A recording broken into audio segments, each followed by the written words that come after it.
Abra sua Bíblia se você ainda não abriu, no Salmo 1, e vamos ler juntos.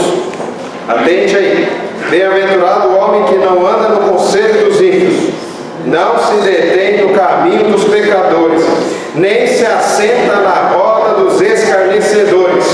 Antes o seu prazer está na lei do Senhor, e na sua lei medita de dia e de noite. Ele é como árvore plantada junto à corrente de águas, que no devido tempo dá o seu fruto e cuja folhagem não murcha, e tudo quanto ele faz será bem sucedido. Os ímpios não são assim, são, porém, como a palha que o vento dispersa. Por isso, os perversos não prevalecerão no juízo, nem os pecadores na congregação dos justos. Pois o Senhor conhece o caminho dos justos, mas o caminho dos ímpios perecerá. Amém. Eu gostaria de refletir com você a respeito da seguinte pergunta: como posso ter certeza de estar diante de Deus se eu não sentir nada diferente acontecer na minha vida comigo? Isso aconteceu, essa pergunta foi feita por uma parente. Nós estávamos orando juntos e ao final da oração ela me perguntou: eu não senti nada enquanto orava. E eu presbiterianamente fitei bem o seu olhar e perguntei: você esperava sentir o quê? Ela me respondeu: algo diferente. Algo diferente enquanto orava. Na verdade, essa é uma pergunta que faz muito sentido, porque muita gente pensa exatamente assim: se eu não sentir nada, é porque eu não estive na presença de Deus. E algumas respostas a essas perguntas podem ser dadas. Primeiro, o que importa é a intenção. Você não precisa sentir nada. Mas imagine a seguinte situação: você está com sua mãe passando mal. Ela não está bem, precisa ser levada ao hospital. E você, com pressa, pega um atalho. E ao pegar o atalho, você chegou numa rua sem saída. Aí você tem que dar meia volta, voltar para pegar o caminho principal para depois chegar até o hospital. Você perdeu tempo ou não perdeu? Perdeu tempo. Mas você estava bem intencionado? Estava. Eu estaria numa situação dessa. Mas boa intenção somente não é suficiente. Eu posso estar muito bem intencionado, mas parar no lugar errado. Eu estou bem intencionado para seguir em frente, mas na verdade o caminho que eu deveria seguir é o contrário. Boa intenção simplesmente é insuficiente. Uma resposta possível é que não, você não precisa sentir nada diferente, porque todos os caminhos levam a Deus. Você já ouviu isso? Eu já ouvi isso. Pessoas dizem isso para nós o tempo inteiro, no trabalho, na escola, na faculdade. Na verdade, a pessoa que diz que todos os caminhos levam a Deus, ela não tem nenhuma informação, nenhuma garantia de que isso seja verdade. É apenas um desejo do seu coração. Mas além disso, é uma segunda marca, a marca do tempo que a gente vive. É como se houvesse um acordo tácito, um acordo não falado, um acordo velado, que é o seguinte: eu não critico sua vida e você não critica a minha. Eu te aplaudo no Facebook e você me aplaude no Facebook. Eu curto as suas postagens e você curte as minhas. E aí eu glorifico a Deus pela sua vida de desobediência e você glorifica a Deus pela minha vida de desobediência, e aí fechou. Ninguém critica ninguém, ninguém fala mal de ninguém. Isso é mais uma esperança do que realmente um fato verdadeiro. Todos os caminhos levam a Deus? Quem pode garantir uma coisa dessa? Uma terceira resposta possível seria: é preciso haver uma experiência mística. Você precisa consultar uma pessoa que possa lhe desvendar os mistérios de Deus. Aí você vai na casa da irmã fulana, e a irmã fulana vai orar por você, e você leva uma foto para ela, e você dá a foto para ela, e ela vai revelar se você deve ou não deve casar com essa pessoa, e por aí vai. E tem gente que faz isso ou não tem? Tem, e é muita gente. É muita gente. E ela, quando ora, ela precisa sentir alguma coisa diferente para então saber que Deus estava com ela e que Deus lhe revelou algum mistério. E aí você é obrigado, quem se submete a essa situação, é obrigado a confiar de que ela está dizendo a verdade, e que ela viu mesmo, e que ela sabe o que ela está dizendo. Ou seja, mesmo assim você não tem nenhuma garantia de que isso seja verdade. Pode ser um charlatão. Quantas pessoas receberam profecias por aí de que era para casar com aquela pessoa e a pessoa não quis casamento, e aí a vida se tornou um verdadeiro fracasso? Meu avô, que era pastor pentecostal, citava nos púlpitos das igrejas onde ele pastoreava, que numa determinada igreja que foi por ele pastoreada, uma irmãzinha recebeu a seguinte profecia: aquele fulano é prometido seu, e o fulano não quis namorar com a mocinha. E aí a mocinha voltou para o profeta, e a profeta repetiu a mesma história: não se preocupe, essa pessoa é para você, vai casar com você. Essa outra pessoa, esse rapaz começou a namorar com uma terceira. Aí a moça mais uma vez chegou para o profeta e falou: mas agora ele está namorando. Não se preocupe, ele é seu, Deus, estou te garantindo. E aí o rapaz noivou com a outra. Aí a moça voltou mais uma vez e ouviu a mesma resposta. Aí o rapaz casou com a outra. Aí mais uma vez veio a profeta e disse: não, ainda que ele tenha casado, eu vou fazer separar e ele será seu. No final das contas, o rapaz não separou e a moça foi internada no hospício por acreditar naquilo que não deveria acreditar, e terminou a sua vida atribuindo a Deus as mazelas da sua vida, quando Deus nunca lhe falou nada. Meus irmãos, que garantia eu posso ter, portanto, se tanto daquilo que é dito sobre esse algo diferente de que pode acontecer não acontece comigo, e tantas pessoas dizem que aconteceram com elas? Mas mais do que isso, será que esse texto que nós acabamos de ler responde a esta pergunta? Nós cremos que responde por pelo menos dois motivos. Primeiro motivo: ele é o primeiro salmo, e ele não está aqui por acaso, ele foi colocado aqui. E quando ele foi colocado aqui, ele estabelece a forma como os demais salmos deverão ser lidos.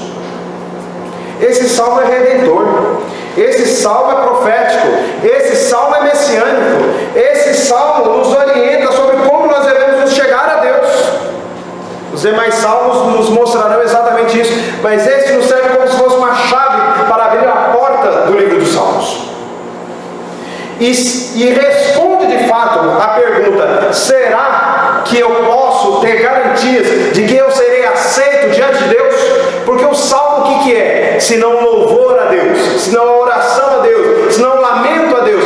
Há salmos que são de lamento, há salmos que são de louvor, há salmos que são de sabedoria, há salmos que são de tristeza, outros são de alegria, há salmos que foram cantados nas noites mais escuras da alma, enquanto há salmos que foram cantados no momento de maior festa. Se há salmos que nos ensinam a orar dizendo: quisera eu ter asas para voar distante daqui, como se a minha alma pudesse sair do meu corpo e parar no deserto, longe dos problemas. Você já passou por isso? Você já sentiu isso? O salmista também sentia.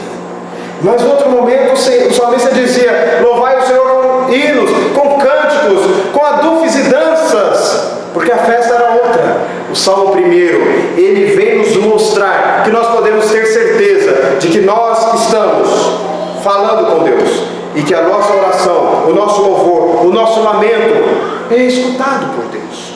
Posso ter certeza de que Deus me aceita em sua presença. Mas se o Salmo 1 nos serve como chave, o Salmo 1 também nos demonstra o quão é bem-aventurada aquela pessoa que pode ter essa certeza. O Salmo diz que é uma pessoa feliz, ele é bem-aventurado, ou seja, ele é mais que feliz. Ele é como uma árvore plantada junto à corrente de águas. Ela não é uma árvore bruta, ela não nasceu sozinha, ela foi colocada lá. Ou seja, é graça que faz com que a árvore seja colocada. Ele não é como uma palha que o vento leva, mas ele permanece. Os seus frutos são dados de momentos em momentos.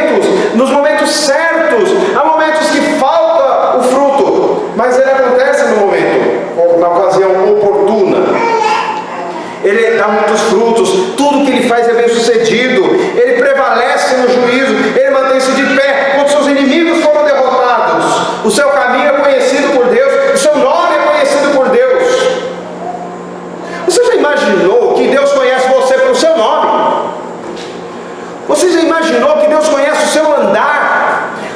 Você já imaginou que Deus conhece o seu respirar, os seus pensamentos? Ele conhece o caminho dos justos. Que privilégio!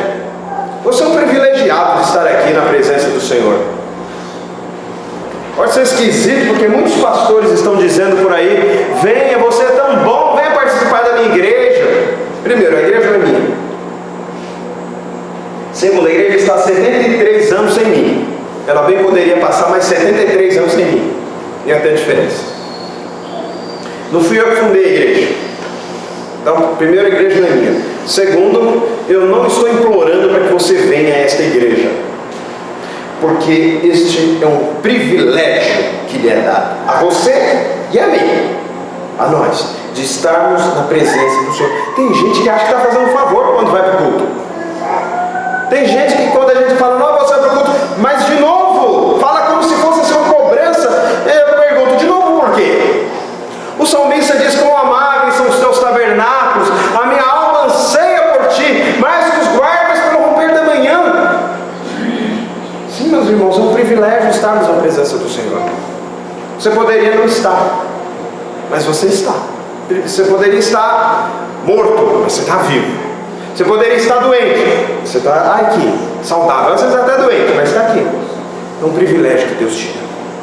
Posso ter certeza de que Deus me aceita em sua presença, por pelo menos 3 razões que estão nesse salmo. As 2 primeiras são muito importantes, mas a terceira é a cereja do bolo. Vamos lá para a primeira.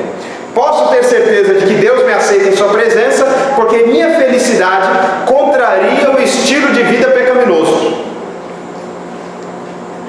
O salmo começa assim: bem-aventurado o homem que não anda no conselho dos ímpios, não se detém no caminho dos pecadores, e nem se assenta na roda dos escarnecedores. Antes, o seu prazer está na lei do Senhor.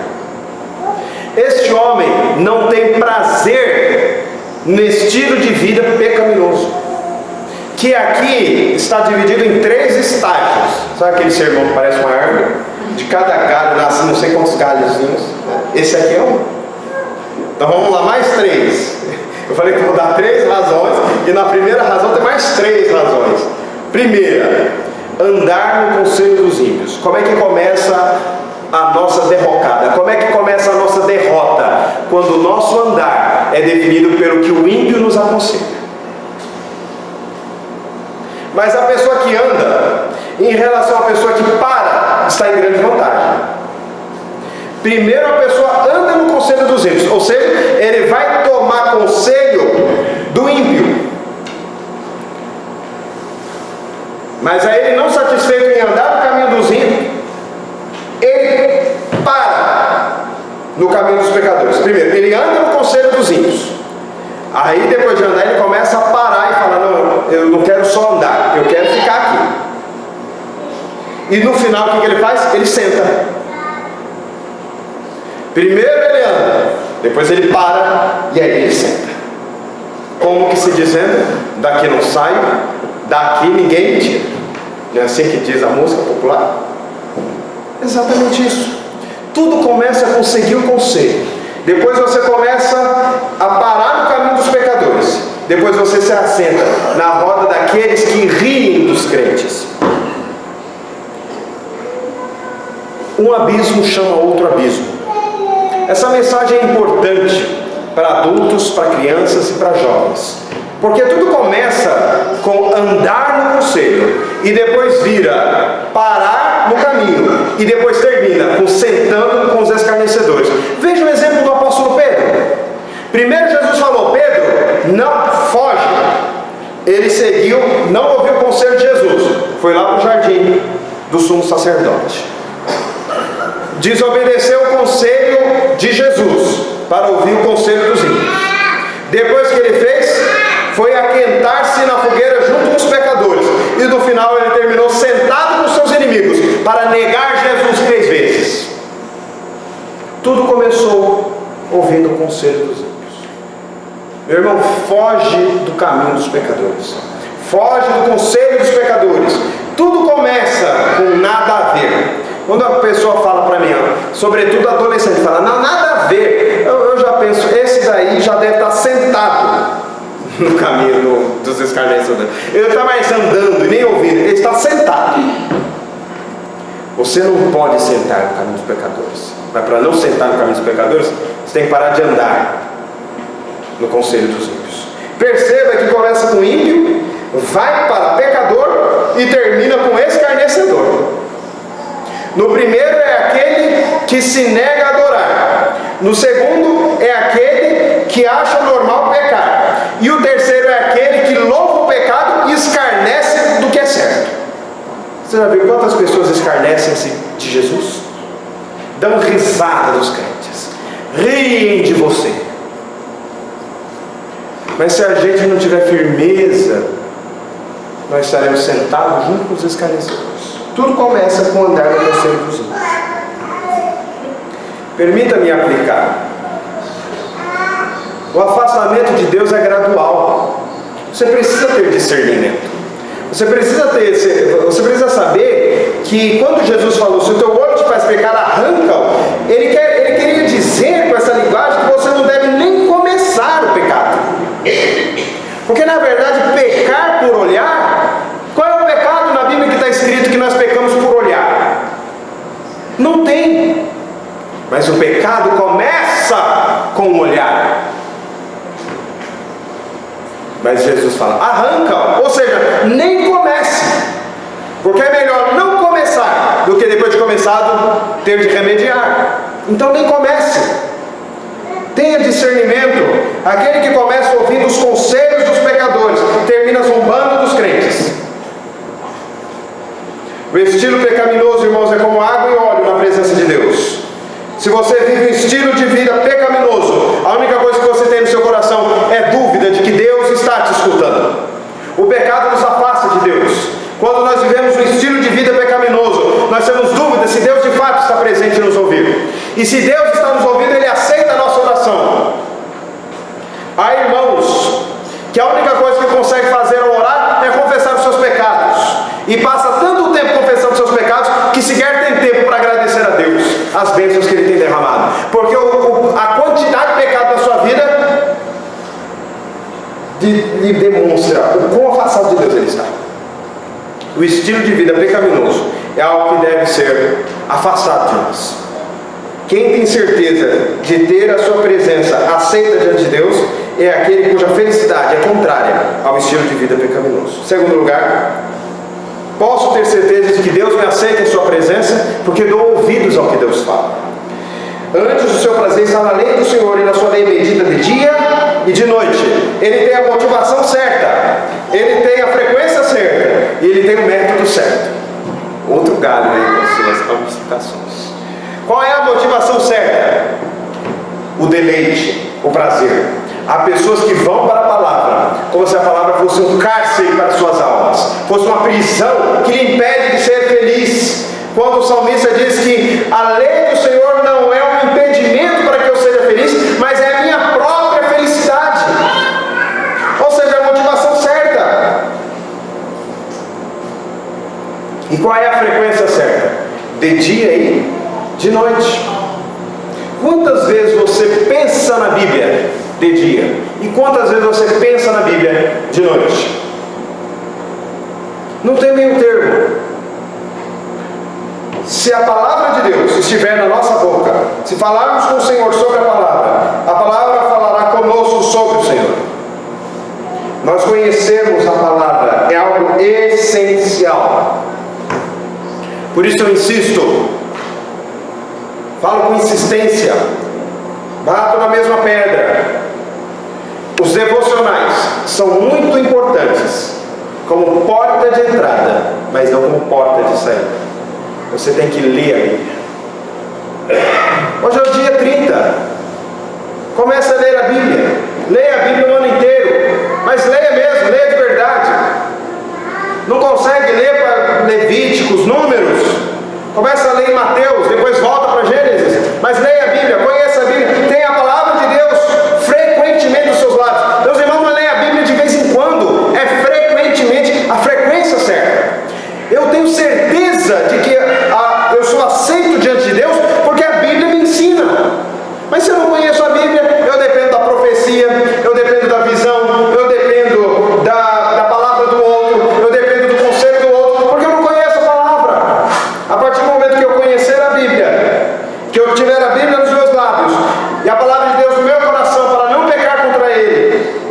e transformar de fato a Bíblia em luz para os meus caminhos, aí sim eu terei certeza de que eu sou aceito na presença do Senhor.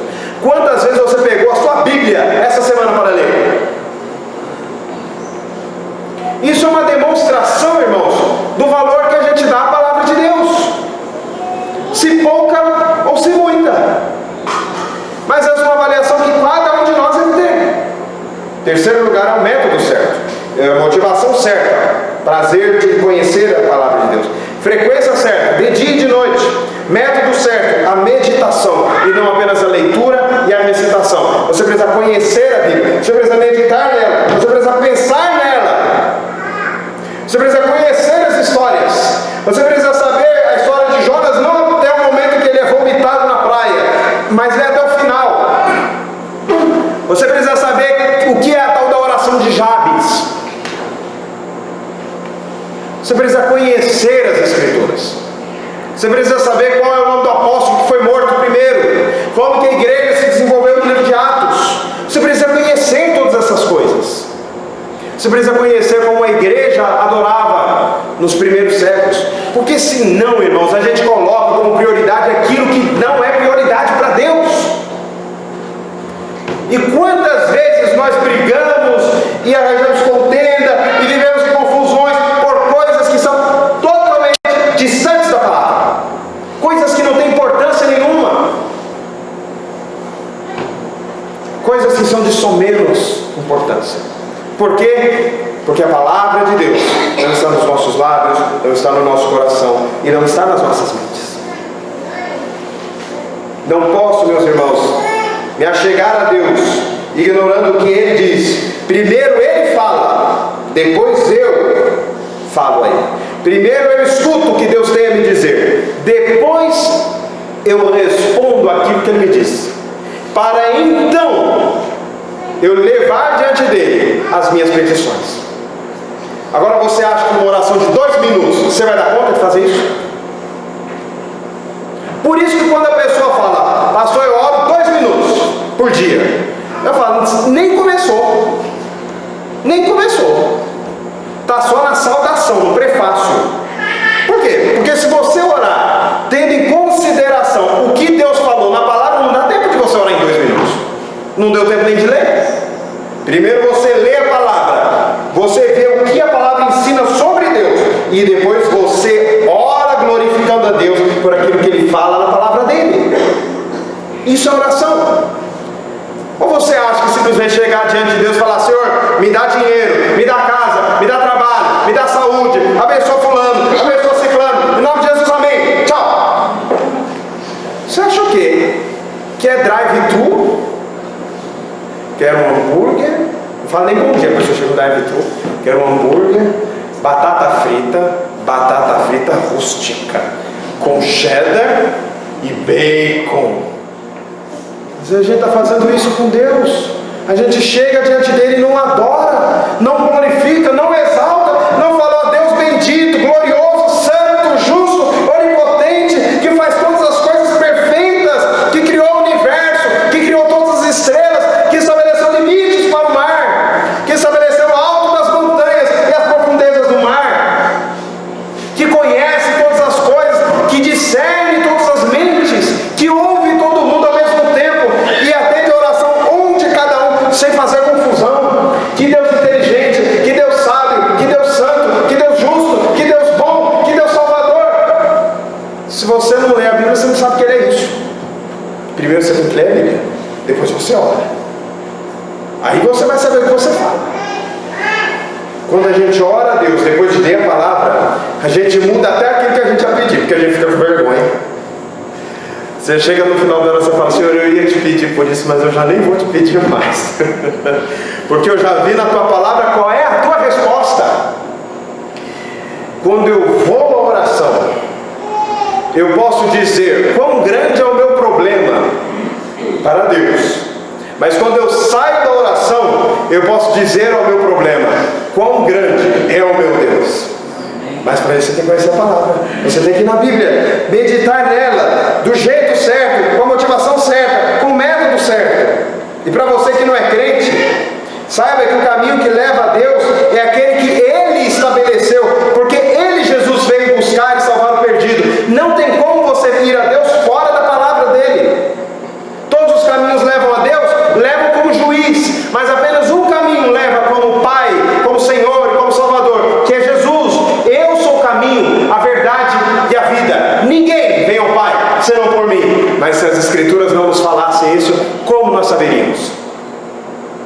saberíamos, mas precisamos ler.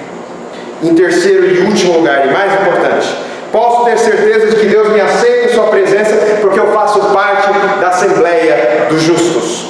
No versículos 5 e 6. Por isso os perversos não prevalecerão no juízo, nem os pecadores na congregação dos justos, pois o Senhor conhece o caminho dos justos, mas o caminho dos ímpios perecerá. Aí ele pergunta: quem é o justo do Salmo 1? O que cumpre a lei? Será, meus irmãos, que quando o salmista escreveu esse trecho, tendo em conta que apenas os únicos 5 livros da Bíblia escritos, segundo Charles Spurgeon, pregando nesse mesmo texto, Salmo 1, dizia ele que apenas os 5 primeiros livros da Bíblia estavam escritos, será que o salmista esqueceu quando que a lei foi dada? A lei foi dada para um povo que já era salvo. O que torna o povo de Deus justo não é cumprir a lei.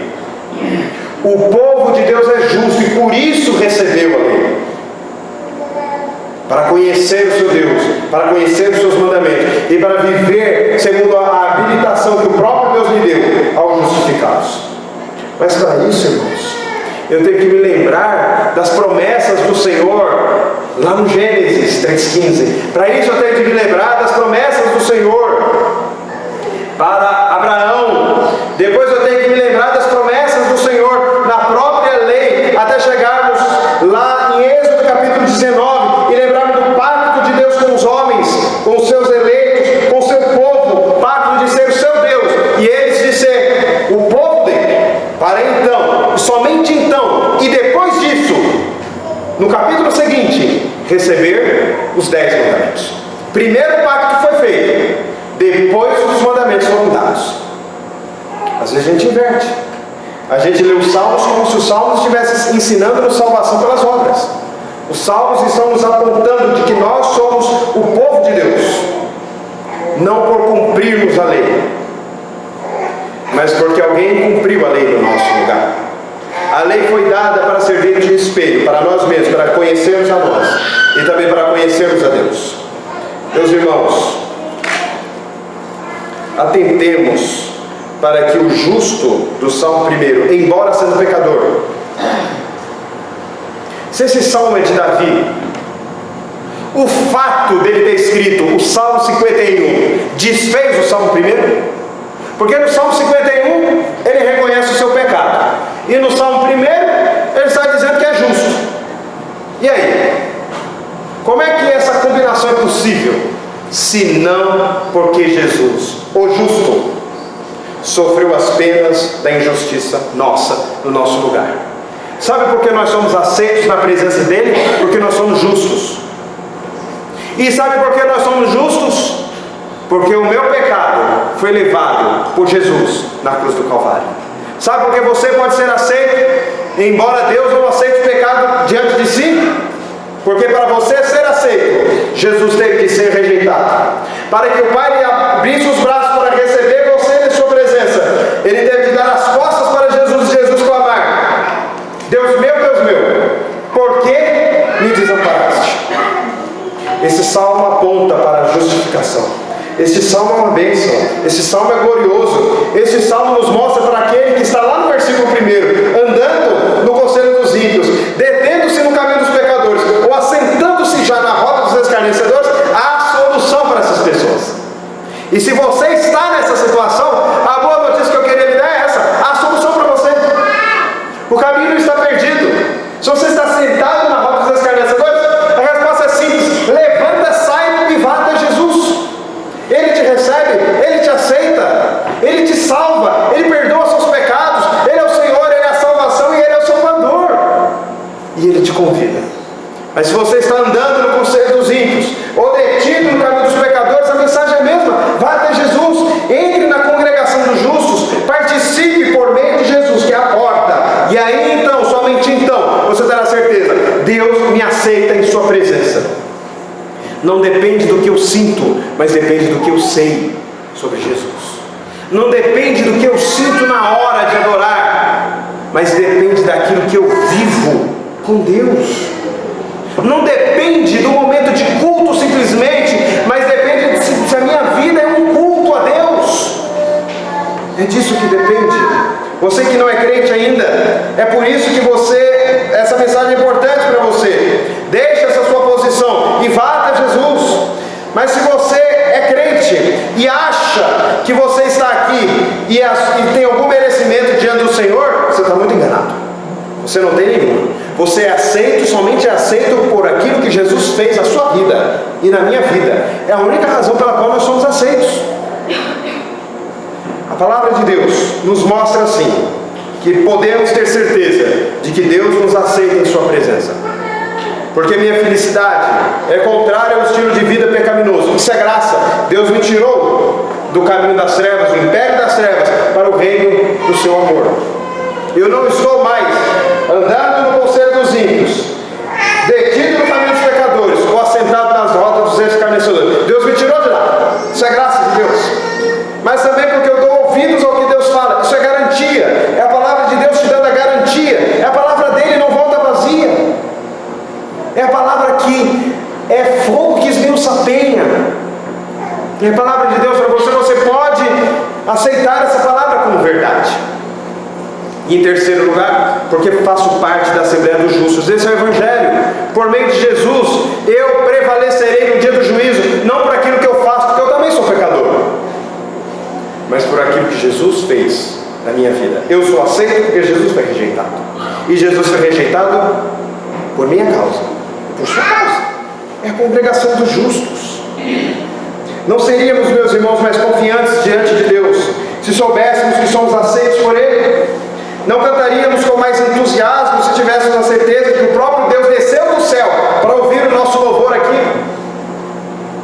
Isso com certeza tiraria o sono de muitas pessoas. Isso com certeza tiraria o desânimo de muitas pessoas nos momentos do culto. A apatia. E.M. Bounds, no livro Poder pela Oração, conta-nos a história do Marquês de Rente, ao qual peço licença para ler as suas palavras. Marquês de Rente, para quem Cristo era a maior preciosidade, pediu ao seu servo que o chamasse de suas devoções ao fim de meia hora. Certa vez o servo viu seu rosto por uma abertura. Estava marcada por tal santidade que sentiu aversão à ideia de interrompê-lo. Seus lábios mexiam-se, mas ele estava totalmente quieto. Esperou até que 3 horas se passassem, e só depois o chamou. Quando se levantou da sua posição ajoelhada, disse o Marquês que meia hora era pouco quando estava comungando com Cristo. Será que o servo falou meia hora? Nada, o Senhor estava orando 3 horas. E ele disse, é pouco quando se está comungando com Cristo. Os irmãos acham que o Marquês de Rente tinha dúvida sobre a presença dele ser aceita ou não diante de Deus? Não tinha nenhuma. E você tem? Posso ter certeza de que Deus me aceita em sua presença. Não saia daqui essa noite sem ter essa certeza. Amém. Amém.